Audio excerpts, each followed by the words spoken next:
Number one, put God first. Put God first in everything you do. Everything that you think you see in me, everything that I've accomplished, everything that you think I have, and I have a few things, everything that I have is by the grace of God. Understand that. It's a gift. 40 years ago, March 27th, 1975, it was 40 years ago, just this past March, I was flunking out of college. I had a 1.7 grade point average. I hope none of you can relate. I had a 1.7 grade point average. I was sitting in my mother's beauty shop. They still call it beauty shops now? What they call it now? Yeah, I was sitting in the beauty parlor. I was sitting in my mother's beauty parlor, and I'm looking in the mirror, and I see behind me this woman under the dryer. And every time she looked up, every time I looked up, she was looking at me, just looking me in the eye. And I didn't know who she was, and I said, she said, somebody give me a pen, give me a pencil, I have a prophecy. March 27, 1975, she said, boy, you are going to travel the world and speak to millions of people. Now, mind you, I was flunked out of college. I'm thinking about joining the Army. I didn't know what I was going to do, and she's telling me I'm going to travel the world and speak to millions of people. Well, I have traveled the world, and I have spoke to millions of people. But that's not the most important thing, the success that I had. The most important thing is that what she taught me and what she told me that day has stayed with me since. I've been protected. I've been directed. I've been corrected. I've kept God in my life, and it's kept me humble. I didn't always stick with him, but he always stuck with me. So stick with him in everything you do. If you think you want to do what you think I've done, then do what I've done and stick with God. Number two, fail big. That's right. Fail big. Today is the beginning of the rest of your life, and it can be very frightening. It's a new world out there. It's a mean world out there, and you only live once. So do what you feel passionate about. Take chances professionally. Don't be afraid to fail. There's an old IQ test, was 9 dots, and you had to draw 5 lines with a pencil within these 9 dots without lifting the pencil. The only way to do it was to go outside the box. So don't be afraid to go outside the box. Don't be afraid to think outside the box. Don't be afraid to fail big, to dream big. But remember, dreams without goals are just dreams, and they ultimately fuel disappointment. So have dreams, but have goals. Life goals, yearly goals, monthly goals, daily goals. I try to give myself a goal every day. Sometimes it's just to not curse somebody out. Simple goals, but have goals. And understand that to achieve these goals, you must apply discipline and consistency. In order to achieve your goals, you must apply discipline, which you have already done, and consistency every day, not just on Tuesday and miss a few days. You have to work at it every day. You have to plan every day. You've heard the saying, we don't plan to fail, we fail to plan.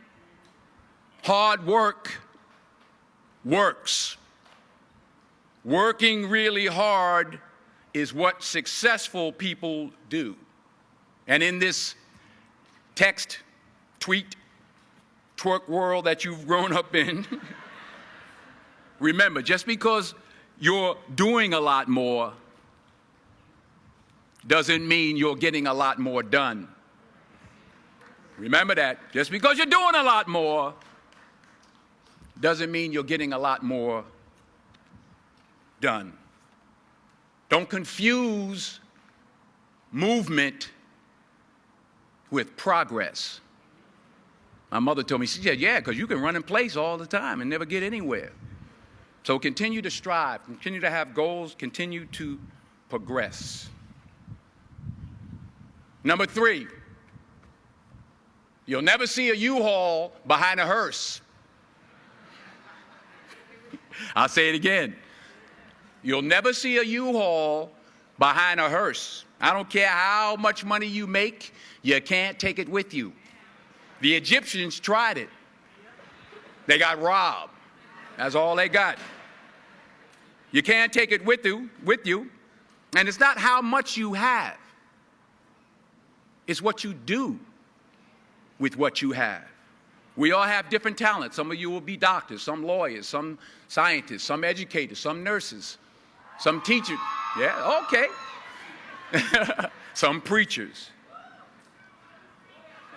The most selfish thing you can do in this world is help someone else. Why is it selfish? Because the gratification, the goodness that comes to you, the good feeling that I get from helping others, nothing's better than that.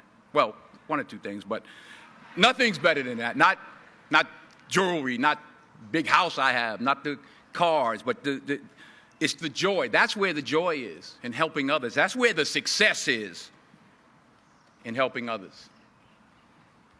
Finally, I pray that you put your slippers way under the bed tonight, so that when you wake up in the morning, you have to get on your knees to reach them. And while you're down there, say thank you for grace. Thank you for mercy. Thank you for understanding. Thank you for wisdom. Thank you for parents. Thank you for love. Thank you for kindness. Thank you for humility. Thank you for peace. Thank you for prosperity. Say thank you in advance for what's already yours. It's how I live my life. That's why I am, one of the reasons why I am today. Say thank you in advance for what is already yours. True desire in the heart for anything good is God's proof to you, sent beforehand to indicate that it's yours already. I'll say it again.